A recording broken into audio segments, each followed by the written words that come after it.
Hello बच्चों, पीछे video में हमने म्यूचुअल इंडक्शन एक टॉपिक पढ़ाया जिसमें हमने दो कोइल्स के बीच में म्यूचुअल इंडक्शन का एक कोफिशिएंट होता है जिसे हम म्यूचुअल इंडक्टेंस बोलते हैं, उसकी वैल्यू को कैलकुलेट किया था। एक्चुअली म्यूचुअल इंडक्शन होता क्या है, इसमें हम एक करंट कैरिंग कोइल लेते हैं और अगर उसके नज़दीक समीप कोई दूसरी कोइल रखते हैं तो उसमें करंट का इंडक्शन होता है। इसको बोलते हैं म्यूचुअल इंडक्शन। और ये डिपेंड करता है उन दो कोइल्स के बीच में एक कोफिशिएंट पर जिसे हम बोलते हैं म्यूचुअल इंडक्टेंस। ठीक है, तो उस वीडियो में हमने दो कोइल्स के बीच में म्यूचुअल इंडक्टेंस फाइंड किया था। तो कुछ और एग्जाम्पल्स हैं कोइल्स के बीच में म्यूचुअल इंडक्टेंस के लिए। तो इस वीडियो में हम म्यूचुअल इंडक्टेंस फाइंड करेंगे कुछ अलग कंडीशंस में। जैसे पहली कंडीशंस है mutual inductance between plane coils और दूसरी कंडीशन होगी mutual inductance between coaxial solenoids. तो सबसे पहले हम समझेंगे इनकी पोजीशन है कैसे, ये इसको कोएक्सियल कैसे सेटअप किया गया है इसमें, और इसमें प्लेन कोइल्स के बीच में ये इंडक्टेंस कैसे सेटअप होगा, पहले हम इसे समझेंगे। हमारे पास ये दो कोइल हैं, ये फर्स्ट प्राइमरी कोइल और ये सेकेंडरी कोइल। ये कुछ इस तरह से हैं, जैसे हमारे पास ये कोइल है, हम इसको प्राइमरी कोइल मान सकते हैं और इसमें इसी प्लेस पर नंबर ऑफ़ टर्न भी हो सकते हैं। ठीक है, अगर इसके पास कुछ इस तरह से इसके ऊपर हमने दूसरी कोइल सेटअप की, इसमें भी नंबर ऑफ़ टर्न कुछ भी हो सकते हैं, N2 मान लेंगे या N1 मानेंगे। अगर ये प्राइमरी कोइल है तो इसको हम N1 नंबर ऑफ़ टर्न मान सकते हैं और इसमें ब्लैक कोइल में हम N2 नंबर ऑफ़ टर्न मान सकते हैं। तो अगर हम इसको इस तरह से सेटअप कर दें और इस कोइल में, इसको मैं प्राइमरी कोइल मान रहा हूँ जिसमें N1 नंबर ऑफ़ टर्न है, तो अगर मैं इसमें करंट कैरी करता हूँ तो इसका फ्लक्स इसके सेकेंडरी कोइल में को पास होता है और उसके रिजल्ट में सेकेंडरी कोइल में को करंट इंड्यूस होता है। इस कंडीशन में इनके बीच में एक कोफिशिएंट है म्यूचुअल इंडक्टेंस, उसकी वैल्यू क्या होती है, तो इन्हीं दोनों के सेटअप में हम इस वैल्यू को फाइंड करेंगे। ठीक है, तो पहली कंडीशन तो ये है इसकी। तो कहने का मतलब ये है कि इस कोइल में जब करंट कैरी होगा तो इसका फ्लक्स सेकेंडरी कोइल में को पास होगा। ठीक है, तो ये तो प्लेन कोइल की बात हुई। सेकंड कंडीशन में देखते हैं, ये एक सोलेनॉइड है जो ब्लू कलर से बनाई गई है और दूसरी इसके ही तरह दूसरी सेकेंडरी कोई सोलेनॉइड है, ब्लैक डॉटिंग से बनाई गई है, डॉटेड लाइन से। तो ये कुछ इस तरह से सेटअप है कि इनके कोएक्सियल मतलब कंडीशन, इसकी एक्सियल कंडीशन दोनों की सेम है। ठीक है, जो इनके सेंटर हैं दोनों ही सोलेनॉइड के सेम हैं। ठीक, तो इनकी रेडियस अलग अलग भी हो सकती हैं और सेम भी हो सकती है। तो यहाँ पर हम इनकी रेडियस को सेम ही मानेंगे। ठीक है, मैं मान रहा हूँ इनकी रेडियस क्या है, R है।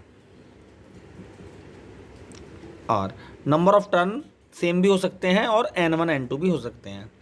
तो ये इस तरह से हो सकता है कुछ जैसे कोई स्प्रिंग है और उस स्प्रिंग के अंदर या उसके ऊपर कोई दूसरी स्प्रिंग सेटअप कर दी गई हो। ठीक है, अब सेटअप का मतलब ये है कि वो स्प्रिंग के जो कोइल हैं वो इंसुलेटेड, वायर उसके इंसुलेटेड होने चाहिए। यानी अगर वो दो कोइल आपस में सेम रेडियस की हैं तो वो कोइल्स आपस में एक दूसरे को टच करेंगे और टच करेंगी तो एक करंट दूसरे के करंट में नहीं जाना चाहिए। ठीक, केवल मैग्नेटिक लाइन ही पास होनी चाहिए दूसरी कोइल में को। कौन सी कोइल की मैग्नेटिक लाइन, जिसमें करंट कैरी हो रहा है। ठीक है, क्योंकि म्यूचुअल इंडक्टेंस में हमारे पास दो कोइल होती हैं और किसी एक में करंट कैरी करना पड़ता है, हमें करंट को अटैच, करंट से उसको कनेक्शन देना पड़ता है प्राइमरी कोइल को। जब उसमें करंट कैरी करते हैं तो मैग्नेटिक लाइन डेवलप होती हैं, वो मैग्नेटिक फ्लक्स सेकेंडरी कोइल में को पास होता है, उसी के अकॉर्डिंग सेकेंडरी कोइल में EMF इंड्यूस होता है जिसे हम म्यूचुअल इंडक्शन बोलते हैं। और वो EMF किस पे डिपेंड करता है, उन दोनों के बीच में ये म्यूचुअल इंडक्टेंस कितना है। अगर वो ज़्यादा है तो EMF ज़्यादा होगा और वो कम है तो EMF कम होगा। तो इसी को आधार मान के हम म्यूचुअल इंडक्टेंस फाइंड करेंगे। तो म्यूचुअल इंडक्टेंस का हमने फॉर्मूला पढ़ाया था, M = N2 ∅2 अपॉन I, यानी प्राइमरी कोइल की करंट और N2 सेकेंडरी कोयल में को फ्लक्स पास हो रहा है, φ2 सेकेंडरी कोयल का फ्लक्स है। वही फॉर्मूला सेम हम यहाँ पे लिखेंगे, M is equal to N2 φ2 upon I. दोनों ही केसेस में फ्लक्स को हम ड्राइव करेंगे थोड़ा सा। N2 ऐसे लिखेंगे, φ2 क्या है, φ2 होगा B A, five is equal to होता है बी इंटू ए, लेकिन यहाँ बी किसका है, ये प्राइमरी कोयल का मैग्नेटिक फील्ड है तो B1 लिखेंगे। और फ्लक्स किसमें को पास हो रहा है, B1, देखो जैसे करंट इसमें कैरी होगा प्राइमरी कोयल में तो इसकी मैग्नेटिक लाइन इसमें को पास होंगी, ठीक है ऐसे। और इसमें एक करंट इंड्यूस होगा या EMF इंड्यूस होगा अपोजिट डायरेक्शन में। अगर मैग्नेटिक फ्लक्स इस डायरेक्शन में चेंज हो रहा है तो करंट अपोजिट डायरेक्शन में इसमें इंड्यूस होगा। तो फ्लक्स φ2 क्या है, सेकेंडरी कोयल में पास होने वाला फ्लक्स, और वो फ्लक्स का मैग्नेटिक फील्ड सेंटर ये प्राइमरी कोयल वाला है, तो इसलिए हमने यहाँ B1 लिखा और A2 लिखेंगे हम, ठीक है यहाँ पर, ठीक। सेम यहाँ पर भी N2 सेम ऐसा ही रहेगा और φ2 के प्लेस पे लिख देंगे B1 A2। B1 मीन्स जिस कोयल में करंट कैरी हो रहा है उस कोयल का उस कोयल का नहीं, सोलेनॉइड का है, सोलेनॉइड है, ठीक है। और एरिया जिसमें को हमें फ्लक्स निकालना है, ठीक है, उस कोयल का एरिया है ये। दोनों का एरिया तो सेम है क्योंकि रेडियस सेम मानी है तो हम A ही लिखेंगे यहाँ पर, और यहाँ पर हो गया I। क्लियर, दोनों की कैलकुलेशन सेम है, बस थोड़ा सा डिफरेंस है, वही हमें याद रखना है। N2 तो ऐसे लिखेंगे। B1 क्या है, B1 है यहाँ पर प्राइमरी कोयल का मैग्नेटिक फील्ड, तो कोयल की वजह से मैग्नेटिक फील्ड होता है μ0 I अपॉन 2a, यानी a मीन्स रेडियस, तो यहाँ पे लिखेंगे B1 का magnetic field μ0 I upon 2 into radius, यहाँ पर रेडियस R1 है और इसका टर्न है N1, तो ये टर्न भी यहाँ पे लिखनी पड़ेंगी, ठीक। A2 क्या है, A है पाई R2 स्क्वायर, ये इसका I और है नीचे, तो I से I कैंसिल हो गया यहाँ पर। ये फॉर्मूला बन गया म्यूचुअल इंडक्टेंस का बिटवीन टू प्लेन कोयल के लिए, μ0 N1 N2 पाई R2 स्क्वायर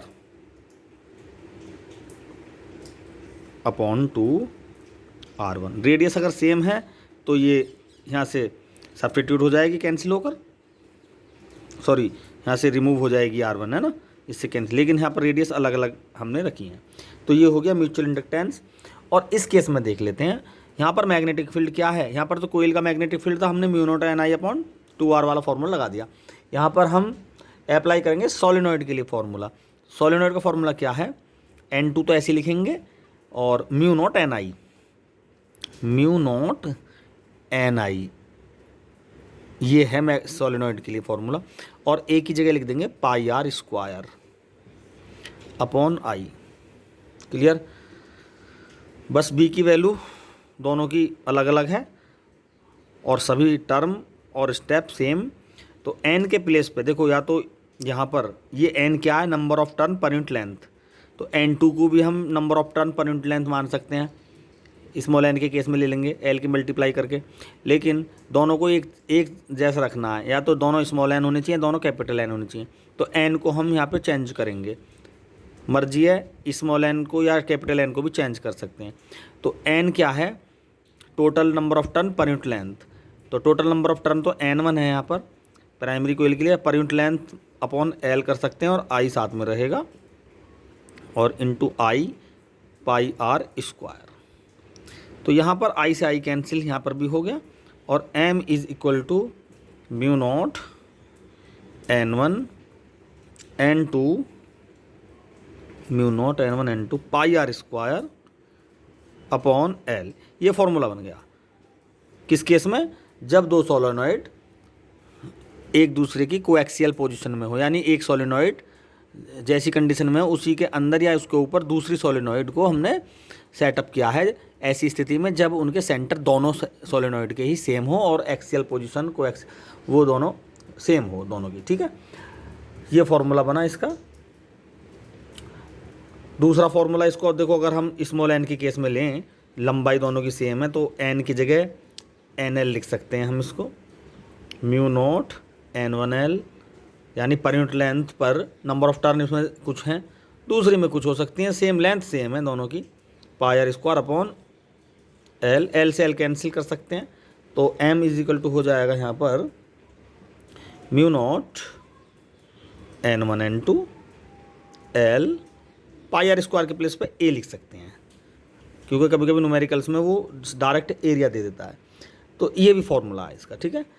तो इस वीडियो में कोएक्सियल पोजीशन में दो सोलेनोइड्स के बीच में म्यूचुअल इंडक्टेंस और साथ में प्लेन कोइल्स के बीच में हमने म्यूचुअल इंडक्टेंस को फाइंड किया। इसी तरह से अगर न्यूमेरिकली वैल्यू इसमें सेटअप करें तो हम m की वैल्यू को न्यूमेरिकली भी कैलकुलेट कर सकते हैं। Thank you.